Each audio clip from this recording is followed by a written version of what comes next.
This is another episode of Standup Comedy, your host and MC, celebrating 40-plus years on the fringe of show business.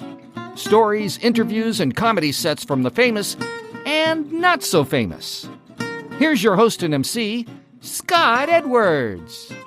Hi, and welcome to this week's show. Hey, we have some fun comedy entertainment coming up for you in a few minutes. Before we get to that, I wanted to share that I added a button to the website, www.standupyourhostandmc.com, which we mention every show. There's now a way to send a MP3 recording to me. If you go to the very bottom of the last page and push the black button, you'll see a recording opportunity, and you can leave me comments, nasty messages, requests, or give us a quick story and we'll put it on the podcast. So just want to let you know that's something new. All right, let's get into this week's show. Man, I did some great research, and I have three tremendous comics, and what makes them all very funny is not only are they terrific comics that are all headliners, we have coming up closing the show, very talented comic, originally out of Hawaii, now works out of Seattle, Washington. You heard him in an earlier podcast. Kermit Apio, doing some very funny live stand-up comedy. Before that, we have favorite headliners who's appeared on 3 or 4 different shows. Steve Bruner, he's out of the Bay Area, very funny comic. I know you'll enjoy his material. And our first act is something unique for the show. He's not been heard before, but he is a great headliner. He comes to us out of Texas. Jack Mayberry is a very talented comic. He started off as a Marine. Thank you for your service, Jack. He ended up being a radio DJ for many years out of Lubbock, Texas. And then he found comedy, and he became a terrific stand-up comic. He has that kind of South Texas drawl to his voice, great with stories, and I think you'll enjoy his comedy. He was very popular in the 80s. He's been on something like 9 Tonight shows with Johnny Carson. He was on Evening at the Improv, and as I mentioned, a regular at Laughs Unlimited. Very funny guy, first time on one of our podcast shows. So as I mentioned, later on, Kermit Apio, Steve Bruner, and right now starting things off, our first headliner, the very funny Jack Mayberry.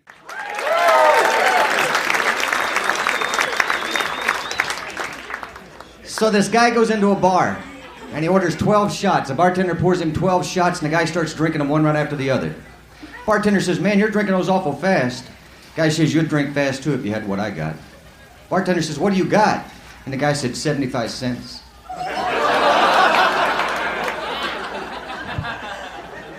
Good jokes are hard to come by, folks. Sometimes people come up to me with jokes and they go, "I got this great joke you ought to tell in your act." And then they go, "Oh, you may have to clean it up a little bit first." The only part of these jokes I can tell is, there were these 2. I'm not much for racial material either. In fact, I hate bigots, don't you? I don't think they're as good as the rest of us. I don't understand why anyone would hate anyone for the color of their skin when there's so many other valid reasons. I think that all people are created equal and then deteriorate at different levels over various periods of time. So this guy goes to the doctor, and the doctor says, "Sir, you don't have very long at all to live." And the guy says, "How long?" And the doctor says, 10. And the guy says, 10 what? 10 years? 10 months? 10 days? And the doctor says, 10, 9, 8.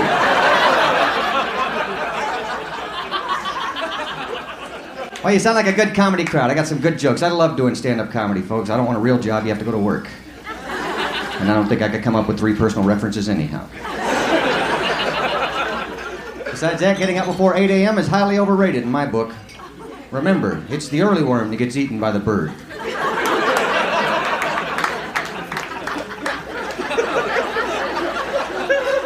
So it's great being here doing comedy. I used to be in radio before this. Notice the pear-shaped radio tones? All pieces sold separately, some assembly required. But I got out of radio because I don't sound like I look, and I got tired of people walking up to me going, "You know, you don't look like you sound." And I'd be standing there thinking, "Well, you do."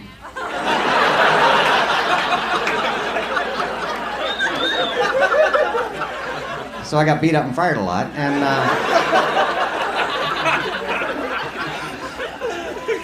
I decided to become a stand-up comedian. Boy, was it windy out there today? I saw a chicken lay the same egg twice.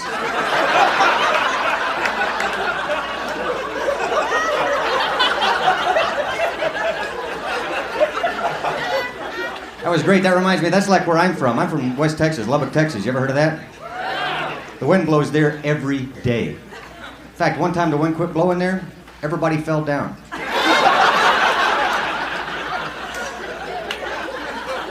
The wind blows there all the time because it's located up on a mesa and the wind just constantly sweeps across that area. At least that's what they always told us in school. I always just assumed it was because Lubbock sucked and it created a low pressure area that pulled air in. I never thought it was our fault. I always thought the reason Lubbock sucks is because the wind blows all the time, and the reason the wind blows all the time is because Lubbock sucks. It's one of these time continuum type things. There's nothing there. I mean, it's like the lunar surface with wind. There's not even trees there. It's not even the sticks. When I was a kid, I couldn't even have a tree house. I'd have a shrub house. That's how bad it is there. People come by me going, what the hell are you doing down in there? Flat place with no trees. On a clear day there, you can look out across those plains and you can see the back of your head, folks. Ain't nothing there.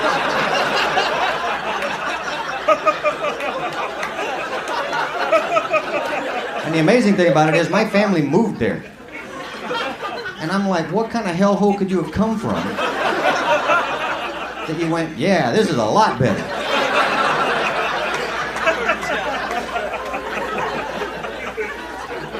Last place must have been on fire. But the people who live there, that's what amazes me about them. They know what it looks like there. They name their towns things like Plainview, Levelland, Brownfield. These are realists where I come from. There's a town there named Earth. That's one I admire, Earth. Heck, these people didn't even bother to come up with a name in this town. Like, where are you from? Earth.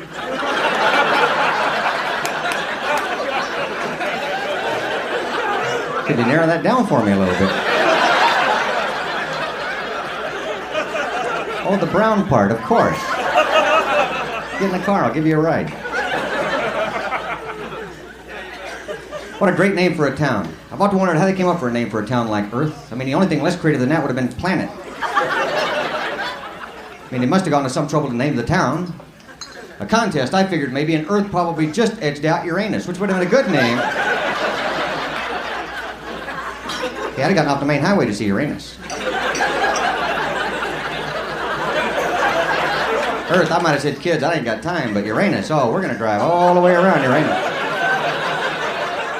Actually, it's not Uranus, I was informed the other night, it's Uranus. And it's not Haley's anymore, that's been changed too, it's Halley's. Well, I say fuke these people, I don't need this kind of controversy.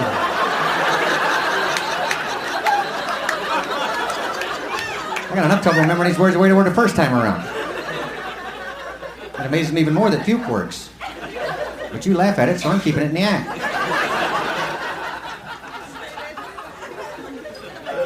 I try to minimize vulgarity in my act, folks. I don't use a lot of vulgarity because it's an easy laugh, you know? Fuck is a funny word, it's just fucking funny. That's all it is. But you can't put it in your act because you can't get it out. It becomes like the funny part of your joke, you know? And comedians are always trying to clean up their act for TV. They're always saying, Jack, I need a word like fuck that isn't fuck that I can use in the place of fuck that'll get as big as laugh as fuck that isn't fuck. And I say, well, I got news for you, pal. There ain't no fucking word like that. Because if there was, I'd be fucking using it. All the fucking time.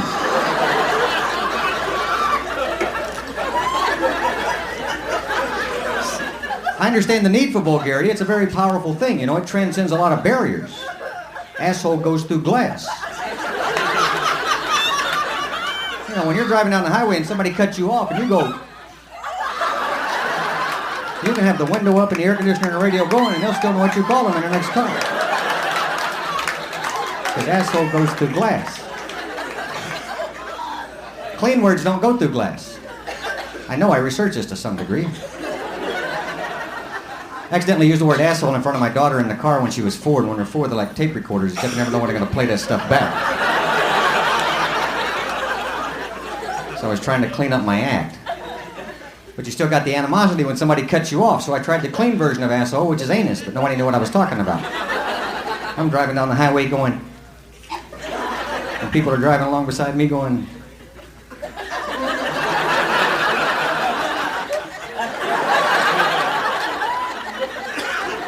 that one's a light or something. I don't know what the hell's wrong.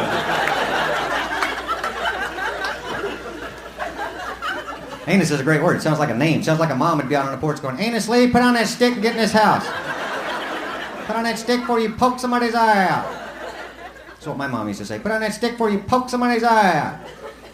You can't poke somebody's eye out. Well, you'd poke that sucker in if you was to poke it. Now, you'd have to go up her nose and get behind that something if you're going to poke it. Which was a lot more trouble than I was willing to go to. Caught myself using gussied up the other night. Didn't even know I had that word in my vocabulary.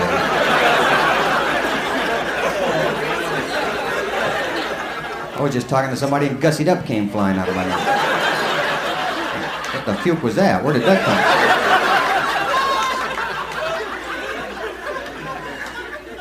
from? You ever heard gussied up? Yeah, it means you're all dressed up. Sounds like something horrible happened to you, doesn't it? Sounds like the sheriff would be going, yeah, we found him in a ditch, but they'd been gussied up by the time we got there.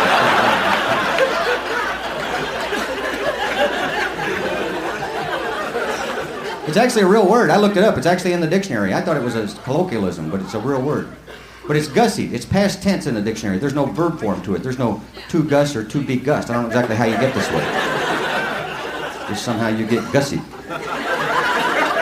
And you remain that way for quite a while. Till they hose you down or something. I don't know exactly how they deguss you, but I'm sure it must hurt quite a bit.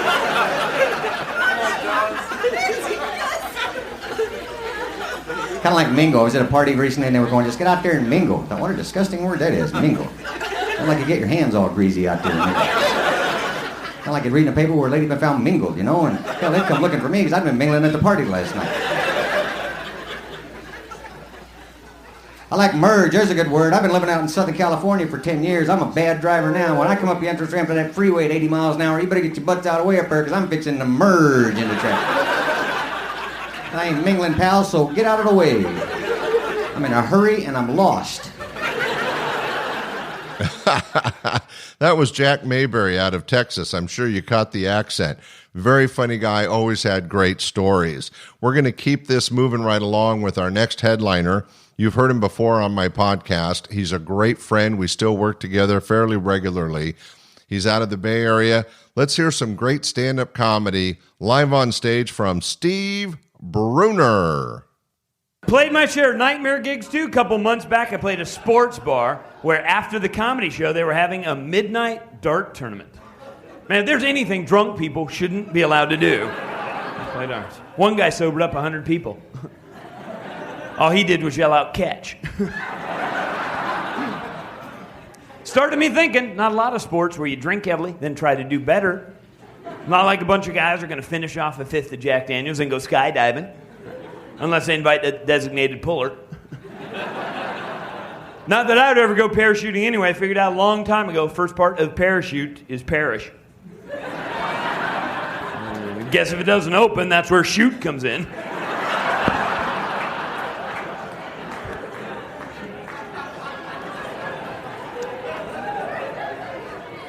Now, the only sport I've found where you can drink as much as you want, you're guaranteed to do better, that would have to be bowling. Right? Because first of all, you have to be drunk to rent shoes for 50 cents. Then think you look good. Not only that, bowling and drinking kind of develop together. That's why I have name tags right there on the shirt. You can get as drunk as you want, scores up there for everybody to see. It's not like you can lose your place in line. Like, who's up? Steve? Okay, everybody check. Oh, I'm not Steve. I'm some guy named Ebbets. Oh, no, that's Steve. All right, I'll grab a ball. Hang on 1 second. Okay, the people laughing at that joke, could you explain it to the people not laughing? That would help me out on that. Last time I went bowling, had a few beers, drastically improved my score, because it is a hell of a lot easier knocking down 10 pins when you're looking at 20.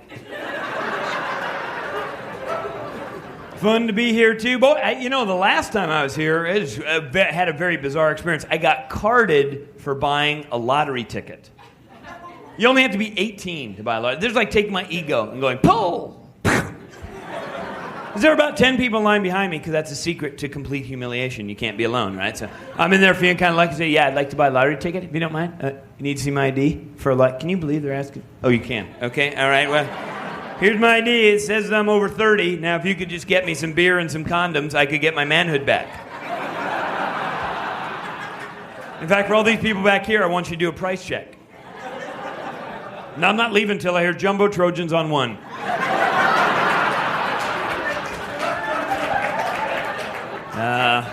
I wouldn't want a mirror, I'd want a window. Okay. I don't know what to do to look older. People give me suggestions all the time. I think the suggestion I hear most often, grow a mustache. Great idea. I'd do it in a minute if I could. Some people get that bald spot working up here. I seem to have them right smack dab up front, you know. Would have shaved tonight, but the blow dryer took care of most of it, so I didn't really have to worry about it. The other suggestion I get a lot, people suggest I gain some weight, but they don't mean eat a lot weight, they mean workout weight, which scares the hell out of me, because I think the last thing I really want to have is a big old muscly body and still have a little tiny baby-faced head. Because I don't care what bar you walk into with that combination, you're going to get beat up. Just waiting for the drunk cowboy to get, you got nothing better to do, let's just beat up the Gerber baby.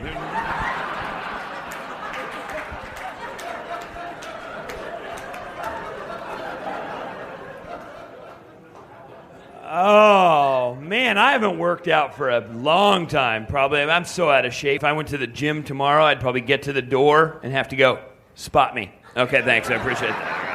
Ow. I think my best hope for getting in shape would be to get a home gym. Just something I could do at home and not really embarrass myself when I go to a real gym. Just like, something I could do, like a rowing machine. An easy one that comes with the outboard.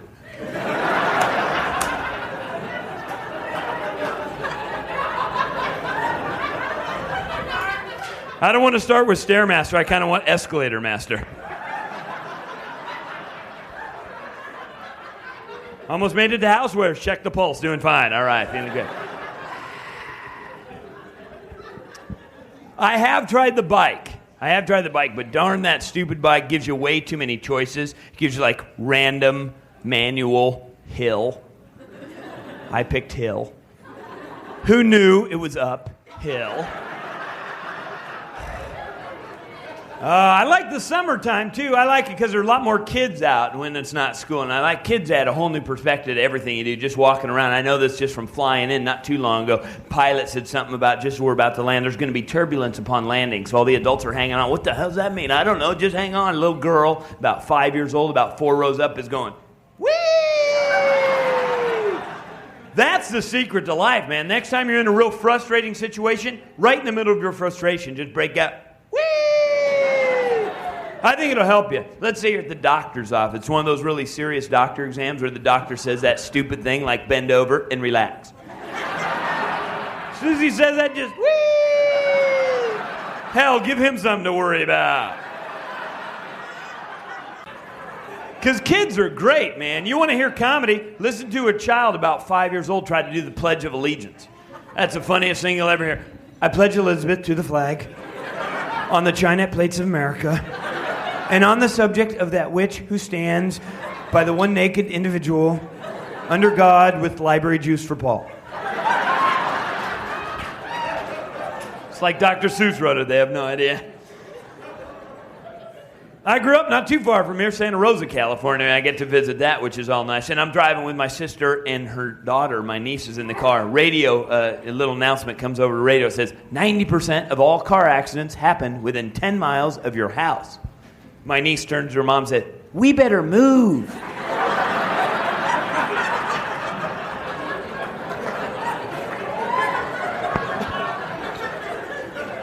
Because I talk about what an easy job I have being a comedian. I know the toughest job of all time, that would have to be parents. There's a tough job. Damn easy job to get, though. I think most people love the interview. You don't have to dress for it, probably. Parents are actually kind of silly when they start out, or they wouldn't say such dumb things to their kids like, don't you get smart? Okay. Well, thanks for setting goals I can reach.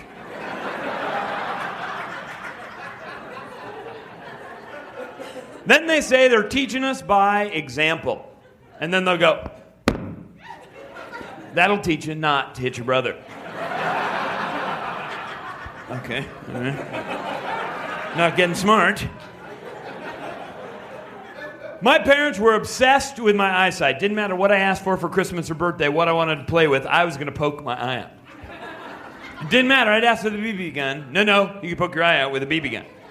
Everybody on the block would be playing with water balloons. I couldn't join them. I was going to poke my eye out with a water balloon. Just one time I needed my mom to point out some old man with an eye patch. Gee, mister, are you a war veteran? Nope. Water balloon accident. His parents say the silliest thing, dumbest thing I remember hearing when I was growing up when the folks told me, keep your hands to yourself. Because later they say if you do that, you'll go blind.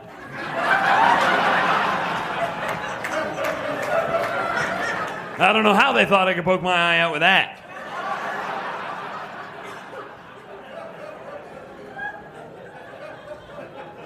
Because parents are very sexually confusing. They don't mean to be sometimes, but they are. My mother's favorite expression when I was growing up was tit for tat. Tit for tat, tit for tat, tit for tat.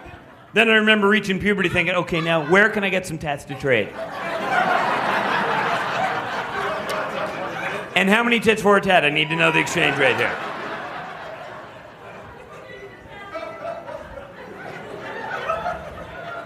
Parents are funny people. You get your sense of humor from your parents. I don't get it as much from my dad, although he had a great sense of humor because I remember those haircuts he gave me to prove it. I also remember the big conversation I had with him about telling him no. Don't ever tell me no. You tell me no, I'll give you a beating. Do you want a beating?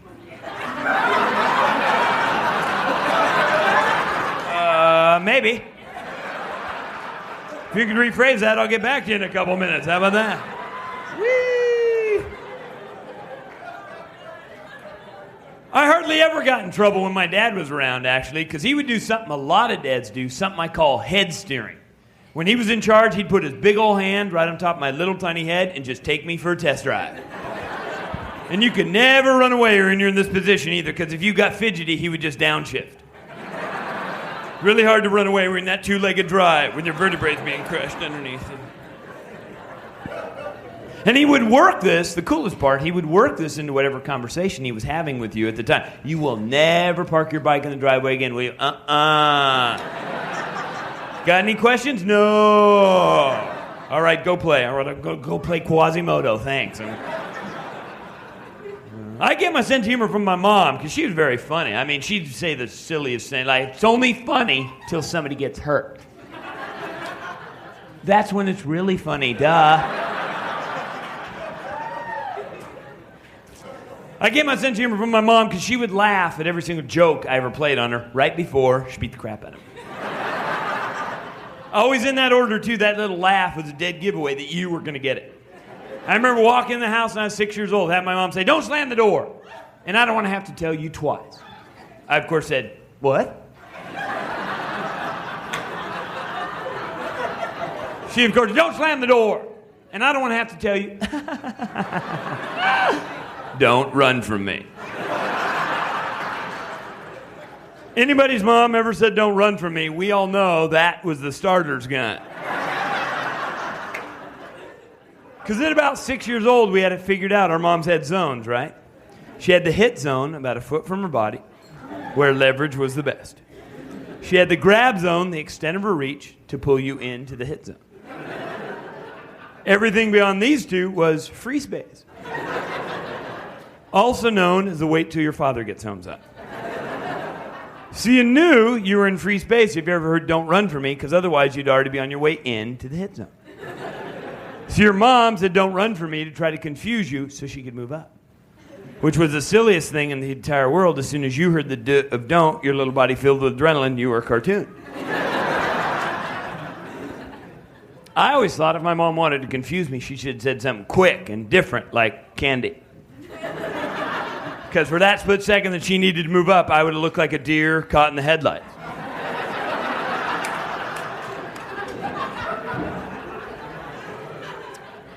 And to be honest with you, I was an obnoxious kid growing up too, boy. I was especially obnoxious at big family gatherings because somebody would always make fun of how young I looked. So I was like, well, Steve, Are you shaving yet? No, I'm saving up. So I can grow a mustache like you, Aunt Betty.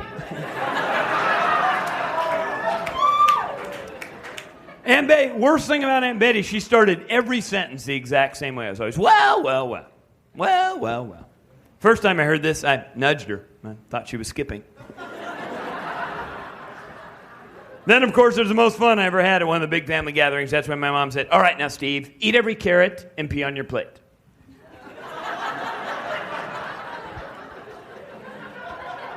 I was grounded for weeks.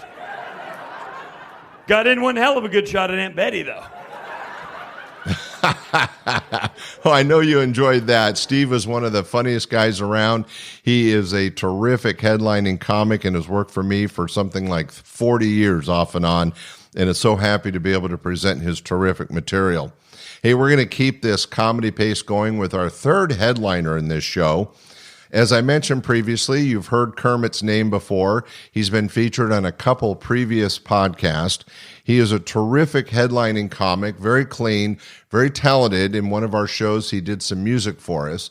But he is originally out of Hawaii. Now he was based out of Seattle, Washington. Let's hear some stand-up comedy from headliner Kermit Apio. I never really got into drugs, to be honest. I'm not a health nut. I'm just too lazy to get a habit. You got to find a dealer. Well, I'll start tomorrow. I admire addicts. They get it done. Smokers, very impressive. Smokers have stick-to-itiveness like I will never know. I love the smokers. Hey, make a law. Force them outside. They don't care. Negative 30 degrees, they're out there. This sucks. They're holding hands, singing Kumbaya. That's a family out there. They bond. Excuse me, total stranger, person I don't know. May I get a cigarette from you? And every time, well, sure, total stranger that I don't know. Because someday I'll need that back. And then they hug. It's awesome. I can't go up to another non-smoker. Hey, can I have some of your pudding? Come on, it's been a rough day. I'd love some pudding, you know. Tapioca, that's my brand, dude.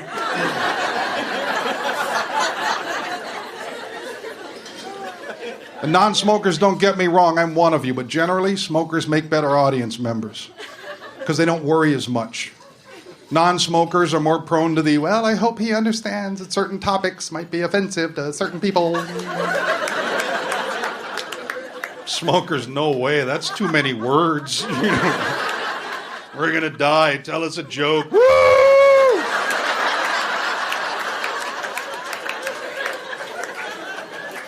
You are not offending a smoker. And if you do, what are they gonna do, chase you? Really?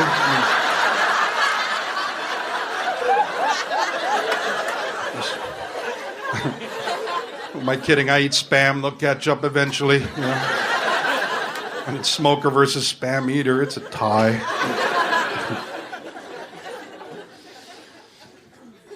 I'm not in very good shape. I want to get in better shape, but you know what? The double chin really frames the hair loss. It's my goal to look like a beanbag chair before I die. I find it easier to just lower the goals. My old goal was to look like The Rock with a thyroid problem, but that was hard. It's kind of a visual punchline. Focus in. You'll grab it. You'll grab it.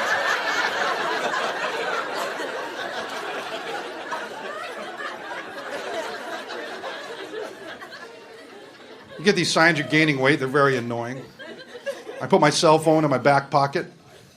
My ass made 3 calls. And not sitting down, walking. That's and not speed dial either. When did this happen? You do what you can. I joined a health club. It's $30 a month, which breaks down to about $30 a workout.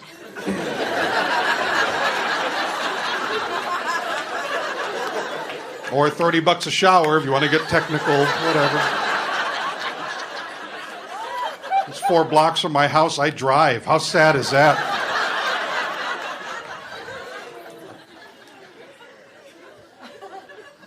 All right, it's not a health club. It's a Mexican restaurant. But here's the thing. After a large burrito and hot salsa, I'm tired and sweaty when I leave. Isn't that the goal, everybody?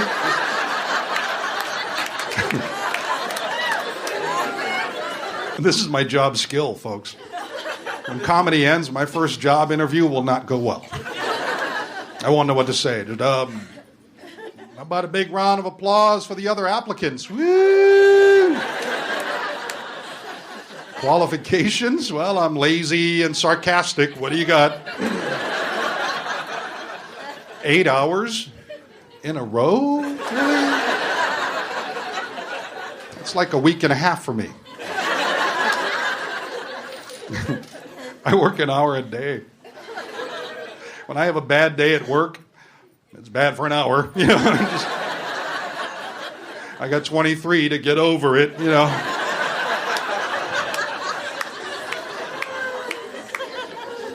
I have no skills. I'll never truly be needed. That's what I realized. This is never going to happen. Oh my God. Is there a comedian in the house? Come on, laugh, damn it, laugh. Clear. Tickle, tickle, tickle. Come on.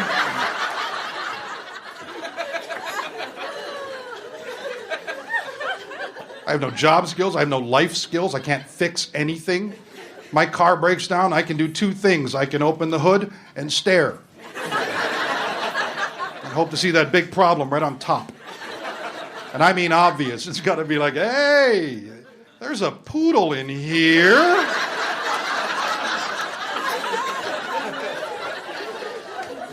I don't have AAA. I got this cheaper plan. I got AA. Just a bunch of alcoholics pushing my cart on the highway. I appreciate, but 12 steps and they were done.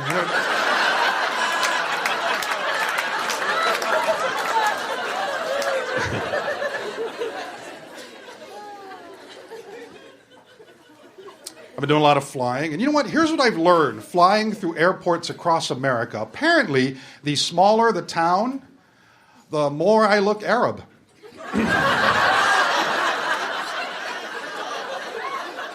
I just go to some airports in my underwear, because who are we kidding? Let's save time. Here's my shoes, here's my pants. Yes, I'll have a seat. He's got a shampoo and a nail clipper. Let's take him out now. Take him down.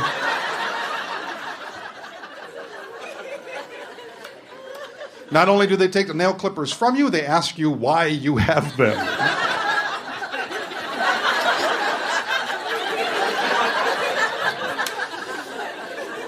And don't get me wrong, I am all for safety, absolutely. But here's the deal. If you try and take over the plane with nail clippers, I will beat the crap out of you.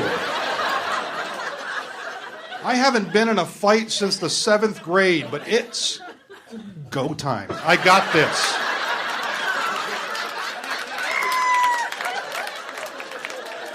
You have nail clippers. I've got an in-flight magazine with your name on it. What are you going to do, file it down for a while? No, just do that. I went in a Radio Shack, the guy tells me the slogan. I'm just standing there, all of a sudden, you've got questions, we've got answers. So I look at him and I go, why doesn't my father just accept me?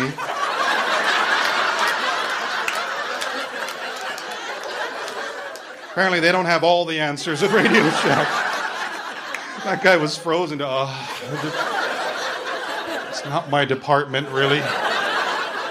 But I still need your address. I went into the Everything's a Dollar store to return some stuff. No, this is crap. No, I don't have the receipt, but I'm guessing it's $1.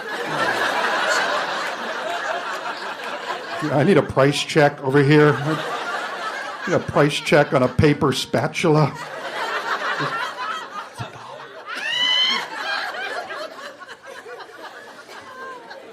We love the dollar stores. It's crap, but it's only $1. I can buy 2 pieces of crap for $2. That's the American way.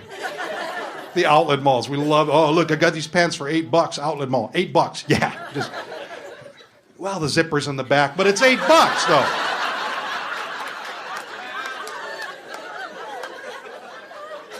You want to explain America to a foreign person? Just take them to Costco. That is who we are. You see what I got there? I got mustard. Till I die. Look at that. I got my mustard on a flatbed. I can't lift it up by myself.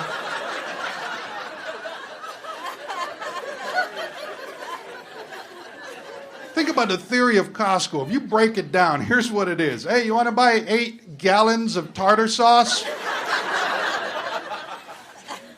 No. $3? Yeah, now I do. Yes, I do now. Absolutely. More tartar sauce than I'll ever need, but think of the savings. That was Kermit Apio, very talented headliner. You've heard him before on the shows, and I know you enjoyed that last comedy set. One of our favorite regulars. Hey, ladies and gentlemen, we just presented 3 terrific headliners, all funny, and I know you enjoyed this show. Thanks so much for listening. Hey, a little reminder, like I mentioned at the beginning of the podcast, there is a new Speak Pipe button on the last page of the website, www.standupyourhostnc.com. Get a chance, hit that button and leave me a message, a request, or tell a story, and we'll put it on the show. Thanks again for being a regular listener. Be sure to tell your friends, rate us, and we'll see you next week. Bye. We hope you enjoyed this episode of Stand-Up Comedy, Your Host and MC.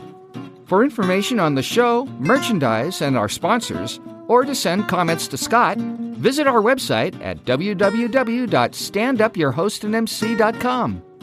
Look for more episodes soon and enjoy the world of stand-up comedy. Visit a comedy showroom near you.